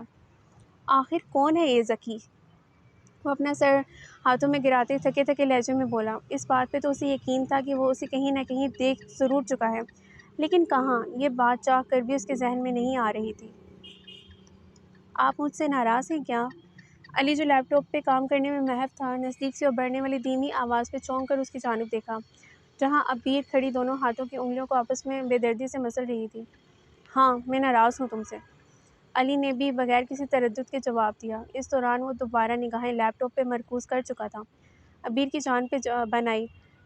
ایک وہ تو اس سے زیادہ تر محبت سے پیش آتا تھا، ایک وہی تھا جو اسے اتنے لوگوں کی موجودگی میں نظر انداز نہیں کر پاتا تھا۔ کیوں ناراض ہیں آپ مجھ سے؟ وہ بجھے لہجے میں بولی۔ تم بہت اچھے سے جانتی ہو کہ میں کیوں ناراض ہوں تم سے۔ دھیمے مگر سرد لہجے میں اسے جتانے سے باز نہ آیا۔ وہ اس میں اعتماد بحال کرنا چاہتا تھا اور یہ لڑکی مزید ان کے قدموں میں گرتی چلی جا رہی تھی۔ نہیں، میں نہیں جانتی، وہ بے چینی سے بولتی اس کے نزدیک ایک ہی جگہ سنبھال گئی۔ جب وہاں تمہارے رشتے کی بات چل رہی تھی تو اس وقت بولی کیوں نہیں؟ یا پھر تمہیں بھی شادی کا شوق ہوا جا رہا تھا؟ اپنی عمر دیکھی ہے تم نے کہ تمہاری کوئی عمر ہے ان جھنجھٹوں میں پڑنے کی؟ وہ غصے سے اسے باور کروانے والے انداز میں بولا۔ عبیر نے خاموشی سے چہرہ جھکا لیا، اس کی ناراضگی بالکل بھی برداشت نہیں کر پا رہی تھی۔ میں کیا کر سکتی ہوں؟ میرے متعلق تو ہر فیصلہ ماما لیتی ہیں، میں انہیں کچھ کہتے ہوئے اچھی لگتی ہوں کیا؟ وہ میری ماما ہیں، میری سے بڑی ہیں، میں ان کے فیصلے سے انکار نہیں کر سکتی۔ وہ بھیگے لہجے میں بولی۔ اس کی سرخ متورم آنکھیں دیکھ علی نے لب بھینچے۔ اسے یہ بات اچھے سے ازبر تھی کہ وہ اس کی ناراضگی سے خوفزدہ تھی۔ اتنی بھیڑ میں جب کوئی ایک انسان اپنا ملتا ہے تو وہ انسان اسے بھی کھونے سے ڈرتا ہے۔ عبیر کا بھی کچھ ایسا ہی حال تھا۔ ٹھیک ہے، وہ تم سے بڑی ہیں، لیکن زبردستی بھی نہیں کر سکتی۔ خیر، پھپھو کو تو چھوڑ ہی دو، لائبہ، وہ جب تمہیں کمتر سمجھتی ہے، ٹوکتی ہے بات بات پہ، اس وقت منہ میں کون سی سپاری ڈالی ہوتی ہے تم نے؟ عبیر، اگر تم ایسی ہی رہی تو پھر مجھ سے بھی کسی قسم کی نرمی کی توقع مت رکھنا۔ وہ غصیلے لہجے میں بولتے اسے ٹھٹکا گیا۔ عبیر کی آنکھیں اس کی بات پہ من آنسوؤں سے بھر گئیں۔ اس نے تڑپ کر علی کو دیکھا اور اس کا بازو تھام لیا۔ اس کی بے ساختہ حرکت پہ علی ساکت رہ گیا۔ پلیز آپ مجھ سے ناراض مت ہوں، میں ٹھیک ہوں، وہ مجھے کچھ بھی نہیں کہتی۔ علی نے اس کے جھوٹ پہ ضبط کے کڑوے گھونٹ بھرے۔ اس کا بگڑا تنفس دیکھ علی ٹھٹک گیا، تبھی اس کے ہاتھ پہ ہاتھ رکھ کے تھپتھپایا۔ اوکے ریلیکس، کچھ نہیں ہوا عبیر۔ وہ نرمی سے گویا ہوا۔ اس کی حالت خراب ہو رہی تھی اور اس کی بدولت اس کی صحت پر کوئی اثر پڑتا علی کو یہ گوارا نہیں تھا۔ عبیر نے سرت سے اپنے آنسو پونچھے اور مسکرا کر اس کی جانب دیکھا۔ علی نے تھکے تھکے انداز میں اپنا سر صوفے سے ٹکا لیا۔ تو اس کا مطلب ہے کہ تم تیار ہو اس شادی کے لیے؟ تم نے بھی رضامندی ظاہر کی ہوئی ہے؟ اس کی تھکی ہاری آواز سن عبیر کا دل جیسے کسی نے مٹھی میں بھینچ لیا۔ اس نے چند ساتیں اس کے چہرے کو دیکھا اور چہرہ جھکا لیا۔ جی میں تیار ہوں۔ اتنے سال انہوں نے پال لیا، یہی بہت ہے۔ اس سے زیادہ ان سے کچھ نہیں چاہیے مجھے، وہ بھیگے لہجے میں بولی۔ علی نے ایک خاموش نگاہ اس کے بھیگے چہرے پہ ڈال کر ہٹا لی۔ اتنے سال انہوں نے جو کیا ہے وہ ان کا فرض تھا، کوئی انوکھا کام نہیں کیا۔ ہر ماں باپ کرتے ہیں لیکن کبھی اولاد کو جتاتے نہیں۔ خیر اب جب تمہاری مرضی اس میں شامل ہے تو پھر کسی بات کا کوئی مقصد نہیں ہے۔ تم جا سکتی ہو عبیر، وہ شکست خوردہ لہجے میں بولتے نگاہیں لیپ ٹاپ پہ جما کر بیٹھ گیا۔ عبیر نے تڑپ کر اس کی بے رخی دیکھی۔ وہ میں پلیز عبیر، وہ دانت پہ دانت جماتے ضبط سے بولا۔ عبیر اپنے چہرے پہ کپ کپاتے ہاتھ پھیرتے اپنی جگہ سے اٹھ کھڑی ہوئی اور وہاں سے نکلتی چلی گئی۔ اس کی پشت کو دیکھ کر وہ ٹھنڈی آہ بھر کر رہ گیا۔ جب اسے پسند کرتے ہیں تو اعتراف کرنے میں جھجک کیسی؟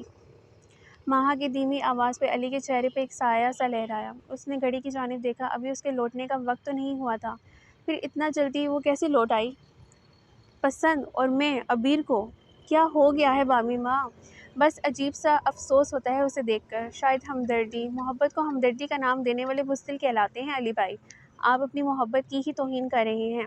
وقت ابھی بھی نہیں بگڑا، آپ کسی سے بھی بات کر سکتے ہیں، گھر میں سب کچھ ممکن ہے۔ عبیر کی جس طرح کی حالت ہے وہ آپ سے بہتر کوئی نہیں جانتا، آپ اسے سنبھال سکتے ہیں۔ اس طرح کے ٹرامے سے نہ صحیح مگر زندگی کا کچھ حصہ تاریکی میں نے بھی گزارا ہے۔ بہت مشکل وقت تھا وہ، پاس کوئی بھی نہیں تھا میرے، کوئی سنبھالنے والا سمجھانے والا کوئی نہیں، تنہا تھی بالکل۔ لیکن آپ اگر اسے سمجھ سکتے ہیں تو میں چاہتی ہوں کہ آپ اسے زندگی بھر سمجھیں۔ وہ نہ مسکراہٹ سمیت بولی۔ علی جو یک ٹک اس کی جانب دیکھ رہا تھا گہرا سانس بھر کر رہ گیا۔ اس نے بے ساختہ نگاہیں چڑھائی۔ ارے ماہا تم اتنی جلدی گھر آ گئی، خیریت؟ رائکا کی خوشگوار آواز پہ ایک بار پھر زاویار کی باتیں اس کے ذہن میں تازہ ہو گئیں۔ وہ پیچ و تاب کھاتی رہ گئی۔ علی نے شکر ادا کیا کہ بات بدل گئی تھی۔ تمہارے بھائی میری سمجھ سے باہر ہیں، کبھی یونی جانے کے لیے خود زبردستی کرتے ہیں، گھسیٹ کر نکالتے ہیں، اور آج گھسیٹ کر گھر لے آئے کہ اب میں یونی نہیں جاؤں گی۔ بس فون نہیں اٹھا پائی تھی ان کا کیونکہ سائلنٹ پہ تھا، وہ منہ بنا کر بولی۔ رائکا اور علی نے ناسمجھی سے اس کی جانب دیکھا۔ پوری بات بتائیں نا، کیا ہوا ہے؟ علی سیدھا ہو کر بیٹھ گیا۔ 30 مسڈ کالز تھیں ان کی موبائل پہ، اب مجھے بھی پوری بات نہیں معلوم، وہ شانے جھکا کر لاپرواہی سے بولی۔ علی کے ذہن میں فوراً کچھ کلک ہوا، ویسے بھی وہ کسی کیس میں آج کل الجھا ہوا تھا، شاید اسی کی کوئی کڑی ہوگی۔ علی نے اس سے ذکر کرنا ضروری نہ سمجھا ورنہ خواہ مخواہ پریشانی بڑھتی۔ اب وہ سب ظفر کے جانے کے متعلق باتیں کر رہے تھے کیونکہ وہ آج رات کی فلائٹ سے ہی کراچی جا رہے تھے، جس کی بدولت ماہا کا دل ٹھیک ٹھاک اداس تھا۔ کچھ وقت اپنے کمرے میں گزار کر وہ رات کے 8 بجے نیچے اتری تو سب لاؤنج میں آپس میں خوشگپیوں میں مصروف تھے۔ وہ بھی ان کے نزدیک جا کر بیٹھ گئی۔ اس کے آنے کے کچھ دیر بعد ہی مسکراتا ہوا معیز جو ہی لاؤنج میں داخل ہوا، سب کی نگاہیں اس کی جانب اٹھیں۔ آج بہت خوشگوار موڈ میں دکھ رہے ہو، سب خیریت ہے نا صاحبزادے صاحب؟ ظفر کی بات پہ معیز نے ایک بار پھر کھل کر مسکرا دیا۔ علی نے اس دوران اس کی جانب دیکھنا بھی گوارا نہ کیا، اس کا ذہن ابھی بھی صبح والے واقعے کے زیر اثر تھا۔ جی بابا، آپ کو یاد ہے دبئی والی کلائنٹس جن کے ساتھ ڈیلیگیشن تھا،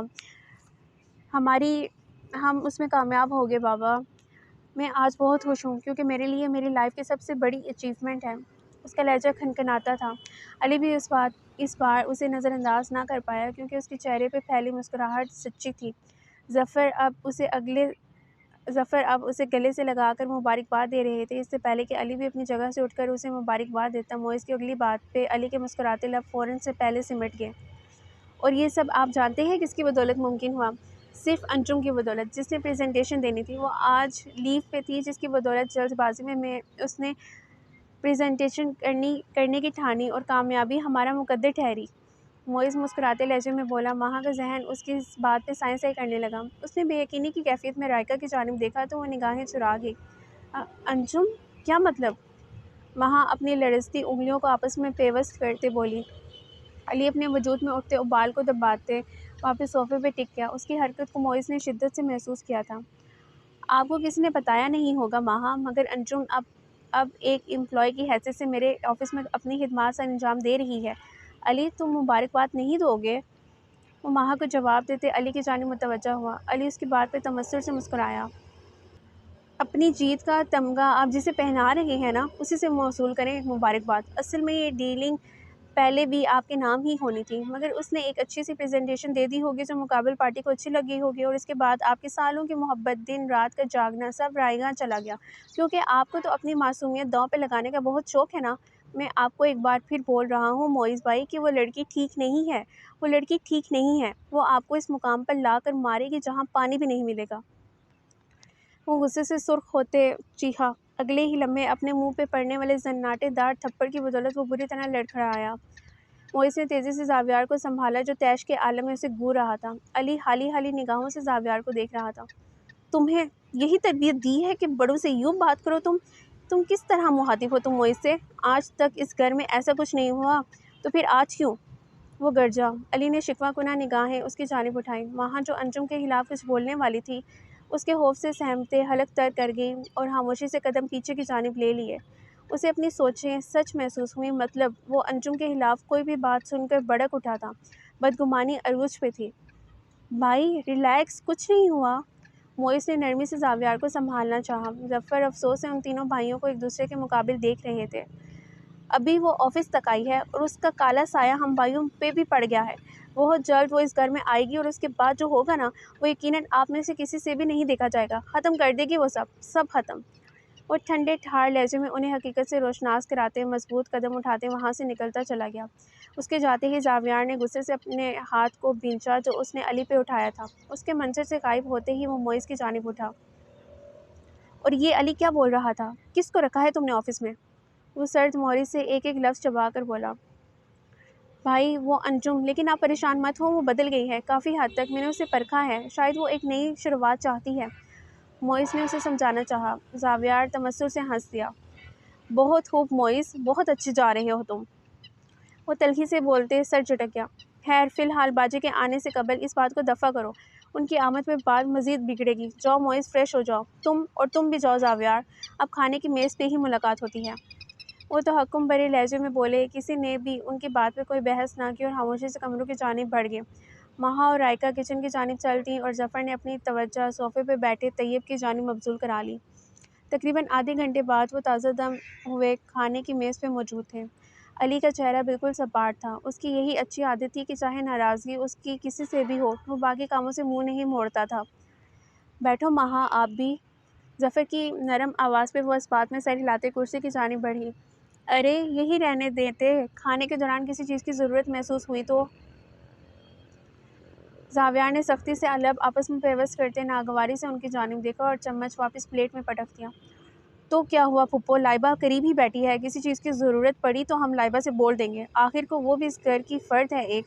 ویسے بھی اب اسے یہ سب کام سیکھ لینے چاہیے، وہ کیا ہے نا عنقریب شادی ہونے والی ہے اس کی۔ زاویار پتھریلے لہجے میں بولتے آخر میں مسکراتے ہوئے بولا۔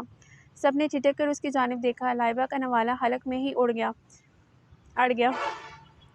سب کھانا پینا بھلائے اس کی بات مکمل ہونے کے منتظر تھے۔ کیا مطلب، کیا بول رہے ہو یہ؟ پھپھو پیشانی پہ شکنے سجائے بولی۔ شاید آپ صبح والی بات فراموش کر چکی ہیں، میں نے کہا تھا کہ اگر مجھے اس رشتے سے کوئی حامی دکھی تو لائبہ اس شخص سے بندھے گی، اور اگر وہ بالکل ٹھیک ہوا تو ابیر، یہی کہا تھا نا میں نے علی؟ اس نے سپاٹ لب و لہجے میں بولتے قدرے توقف کے بعد معنی خیزی سے علی کو مخاطب کیا۔ وہ سٹپٹا گیا۔ باقی سب پریشانی سے ایک دوسرے کی جانب دیکھ رہے تھے۔ آپ کو ذرا بھی افسوس نہ ہوا پھپھو، ایک معصوم سی لڑکی کی زندگی داؤ پہ لگاتے ہوئے اتنے بڑے بڑے بچوں کے باپ سے اسے بیاہنے چلی تھیں آپ، جس کی خود کی بیٹی ابیر جتنی ہے؟ کون سے جنم کا بدلہ لے رہی ہیں آپ اس سے، یا یوں کہوں کہ اس کی ماں کا بدلہ لے رہی ہیں آپ ابیر سے؟ اس بچے کی زندگی برباد کرنے سے پہلے اپنے شوہر سے سوال جواب کرنے چاہیے تھے آپ کو۔ دوسری شادی انہوں نے اپنے شوق سے کی تھی، وہ بھی ایک مظلوم لڑکی سے۔ اپنے شوہر کے سامنے تو آپ ہمیشہ میٹھی رہیں، مگر جیسے ہی وہ گئے آپ نے ابیر کو اپنی مٹھی میں لے لیا۔ جانتا ہوں سوتن کسی سے برداشت نہیں ہے، لیکن بیٹیوں کی زندگی سے یہ کھلواڑ تو کوئی ظالم بھی نہیں کر سکتا۔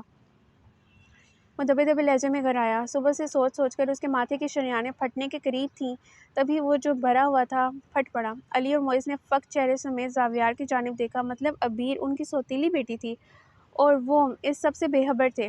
یہ اصلیت جانتے ہی اب ایک ایک گتھی سلجھتی جا رہی تھی۔ ان کا عبیر کے ساتھ برا رویہ، اسے ٹارچر کرنا۔ وہ ان کی سوتیلی بیٹی تھی، تبھی وہ اس کو کچھ نہ سمجھتی تھی۔ آپ کا یہ راز شاید راز ہی رہتا، کیونکہ انکل نے جاتے وقت مجھ سے وعدہ لیا تھا کہ میری بیٹی کے نام کے ساتھ کبھی سوتیلا لفظ نہ لگے، لیکن آپ نے تو یہ ظاہر ہی کر دیا کہ سوتیلا سوتیلا ہی ہوتا ہے، اسی لیے مجھے آج سب کو اس حقیقت سے روشناس کروانا پڑا جس سے صرف میں اور بابا آگاہ تھے۔ وہ تمسکنانہ لب و لہجے میں بولا۔ علی کی نگاہیں بے اختیاری کی کیفیت میں عبیر کی جانب اٹھی جو چہرہ جھکائے رونے کا شغل فرما رہی تھی۔ وہ لبوں کو سختی سے آپس میں بھینچ گیا۔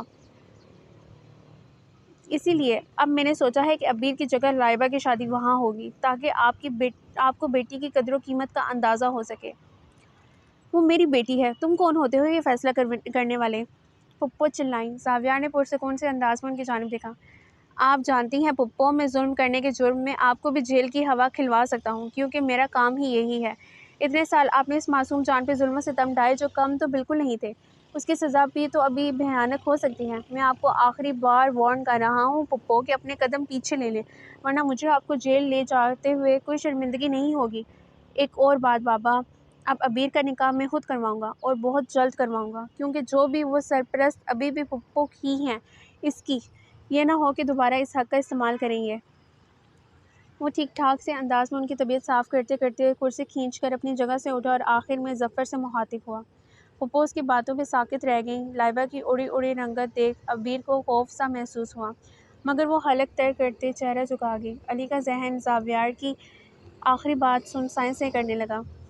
نہ جانے اب اس نے کسے پسند کر لیا تھا۔ ماہا اور رائکا نے پریشانی سے ایک دوسرے کی جانب دیکھا، کیونکہ وہ دونوں علی کی عبیر کے لیے پسندیدگی سے واقف تھیں، جو علی خود بھی ماننے کو تیار نہیں تھا۔ نہ جانے اب یہ اونٹ کس کروٹ بیٹھنا تھا۔ میں تھوڑی دیر میں آتی ہوں، تم مووی وغیرہ کی تیاری کرو۔ وہ جو کب سے بیٹھی پہلو پہ پہلو بدل رہی تھی، کچھ سوچ کر اپنی جگہ سے اٹھی اور تیزی سے کمرے سے باہر نکلتی اپنے کمرے کی جانب بڑھ گئی۔ کمرے میں داخل ہوتے ہی اس کے قدم خود بخود سست پڑ گئے تھے، کیونکہ وہ سامنے ہی صوفے پہ بیٹھا لیپ ٹاپ پہ کوئی کام کرنے میں مصروف تھا۔ ماہا نے گہرا سانس بھرتے خود میں ہمت مجتمع کی تھی۔ لیکن مجھے تو ان سے بات ہی کرنی تھی نا، وہ دل ہی دل میں بولی۔ صبح والا غصہ یکدم بیدار ہو گیا، لیکن اس غصے سے فرق کس کو پڑنا تھا؟ یہی سوچ آتے ہی وہ غصہ یکدم ماند پڑ گیا۔ ماہا، سائڈ ٹیبل سے نیلے رنگ کی فائل دینا مجھے۔ اس کی مصروف سی بھاری آواز پہ ماہا کے سر پہ لگی تلووں پہ بجھی۔ وہ خاموشی سے ڈریسنگ ٹیبل کی جانب بڑھ گئی۔ اس کی جانب سے مسلسل خاموشی محسوس کر زاویار نے نگاہیں اوپر اٹھائیں تو وہ پرسکون سے اپنے ہاتھوں میں لوشن لگا رہی تھی۔ ماہا، میں تم سے مخاطب ہوں، وہ دانت پیستے ہوئے گویا ہوا۔ ماہا نے ایک بار پھر سے نظر انداز کر دیا۔ زاویار کے ذہن میں یکلخت دھماکہ ہوا۔ وہ فوراً سے پہلے سیدھا ہو کر بیٹھا اور لیپ ٹاپ سائڈ پہ رکھتے مضبوط قدم اٹھاتے اس کی جانب بڑھا۔ ماہا کا حلق تک کڑوا ہو گیا۔ اب یہ یہاں کیا کرنے آ رہے ہیں؟ وہ ہاتھوں کی انگلیوں کو آپس میں الجھا کر اسے مکمل نظر انداز کرنے کی تیاریوں میں تھی، لیکن دل جیسے پسلیاں توڑ کر باہر آنے کو بےتاب تھا۔ ماہا، کیا تم بحری ہو گئی ہو؟ اس کے بعد پہ وہ پیچ و تاب کھاتی رہ گئی۔ زاویار نے اس کی کلائی کو ایک لمحے میں اپنے شکنجے میں لیتے اپنے مقابل کیا۔ لگتا ہے تم بحری کے ساتھ ساتھ گونگی بھی ہو گئی ہو۔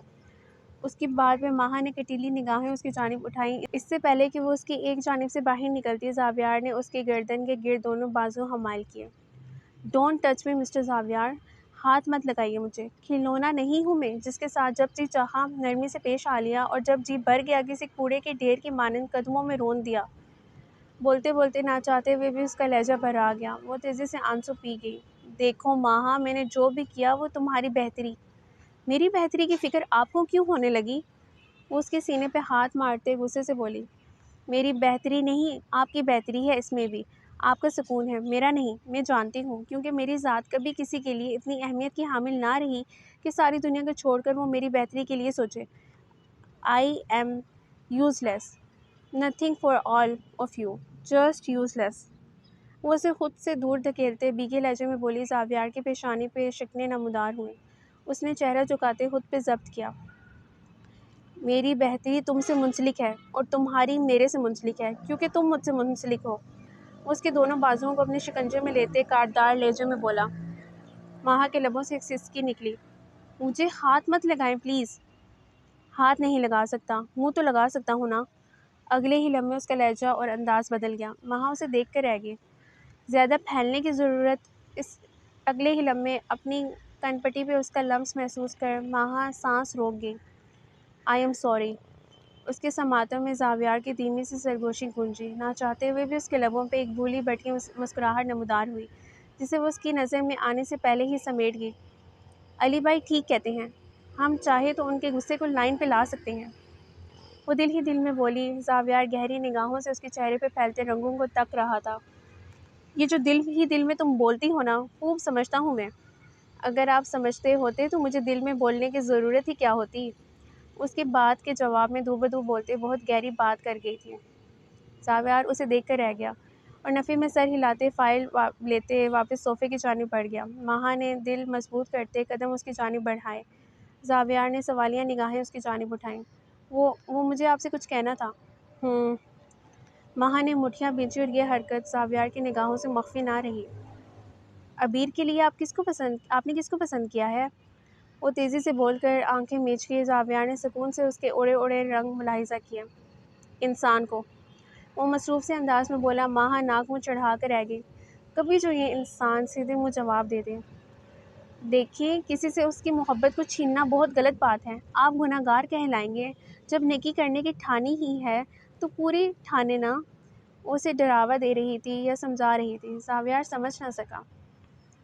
مجھے آدھی ادھوری نیکیاں کرنے کا بہت شوق ہے ماہا بی بی، وہ دل جلانے والی مسکراہٹ سمیت سکون سے بولتے اس کا سکون سرے سے غارت کر گیا۔ ماہا پہلو بدل کر رہ گئی۔ اس شخص کے پاس نہ جانے کیوں وہ آ گئی تھی، سب جانتے بوجھتے ہوئے بھی۔ وہ سر جھٹک کر اپنی جگہ سے اٹھی۔ اس سے پہلے کہ وہ غصے سے کمرے سے باہر نکلتی، زاویار کی سخت آواز نے اس کے قدم وہیں روک لیے۔ کہاں جا رہی ہو تم اس وقت؟ گھڑی رات کے 11:30 بجا رہی ہے۔ وہ ہمارا مووی دیکھنے کا پلان ہے، رائکا کے کمرے میں، وہیں جا رہی ہوں میں۔ زاویار نے تیوریاں چڑھائیں۔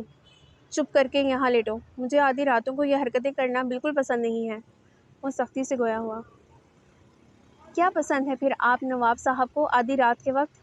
وہ بنا اپنے لفظوں کو خیال کیے پھاڑ کھانے والے انداز میں بولی۔ زاویار کے لبوں پہ معنی خیز مسکراہٹ نمودار ہوئی۔ اس قصے پہ اب تفصیلاً بات ہوگی کسی دن۔ اس کی نگاہوں میں نہ جانے ایسا کیا تاثر تھا، ماہا کے حلق میں کانٹے سے چبھنے لگے۔ زاویار نے لیپ ٹاپ بند کرتے میز پہ رکھا اور کمرے کا دروازہ لاک کرتے واش روم کی جانب بڑھ گیا۔ ماہا جل بھن کر رہ گئی اور غصے سے بیڈ پہ جا کر کمفرٹر سر تک تان لیا۔ کچھ دیر بعد اسے بیڈ پہ اپنے ساتھ آہٹ محسوس ہوئی تھی۔ اس نے ذرا سا کمفرٹر اتار کر بائیں جانب دیکھا تو دوسری جانب کروٹ لیے شرٹ لیس سو رہا تھا۔ جب شرٹ پہننی ہی نہیں ہے تو جا کر کسی غریب کو دان کرائیں۔ وہ جلے دل کے پھپھولے پھوڑ رہی تھی۔ میسج کی ٹون بجتے ہی اس نے تکیے کے نیچے سے موبائل نکالا تو علی کا میسج جگمگا رہا تھا۔ جب بھائی سو جائیں تو خاموشی سے اٹھ کر آ جائیے گا، وہ مردوں سے شرط لگا کر سوتے ہیں، نیند نہیں کھلے گی ان کی۔ اس کا میسج پڑھ کر ماہا کو یکگونا سکون سا محسوس ہوا۔ نہ خود کی زندگی میں سکون ہے نہ مجھے لینے دیتے ہیں، لیکن میں کیوں کسی کے بدولت اپنی زندگی بے سکون کروں؟ وہ سر جھٹکتے ہوئے بڑبڑائی۔ تقریباً آدھا گھنٹہ انتظار کرنے کے بعد وہ اس کے سو جانے کا یقین کرتے اپنی جگہ سے اٹھی اور دبے پاؤں قدم اٹھاتے زاویار کی جانب بڑھی۔ کچھ سوچ کر ماہا نے اپنا ہاتھ اس کے چہرے کے آگے لہرایا، لیکن وہ پرسکون سو رہا تھا۔ یہ سوچ آتے ہی وہ آنکھیں گھما کر مسکراتے تیزی سے کمرے کا دروازہ کھول باہر نکل آئی۔ میں بھی آج مووی دیکھ کر ہی رہوں گی، ایسا کرتی ہوں سب سے پہلے کھانے پینے کی چیزوں کا انتظام کر لیتی ہوں۔ وہ مصمم ارادہ کرتے رائکا کے کمرے کی جانب بڑھ گئی۔ کمرے میں بڑھتی سردی کے بدولت اس کی آنکھ کھلی تو اس نے بے دہانی میں ہاتھ بیڈ پہ مارتے اے سی کا ریموٹ تلاش کرنا چاہا، لیکن ماہا کی خالی جگہ دیکھ اس کی نیند اگلے پل بگ سے اڑ گئی۔ وہ ایک جست میں اٹھ کر بیٹھا۔ یہ لڑکی اب مجھ سے پنگے لے گی؟ تم مجھ سے بچ جاؤ آج مسز زاویار۔ اس نے دونوں ہاتھوں سے اپنے بالوں کو سنوار کر اپنی شرٹ پہنی اور اس کے بٹن بند کرتے چپل پیروں میں ارستے قدم باہر کی جانب بڑھائے تھے۔ چہرے پہ سرد مہری چھائی ہوئی تھی۔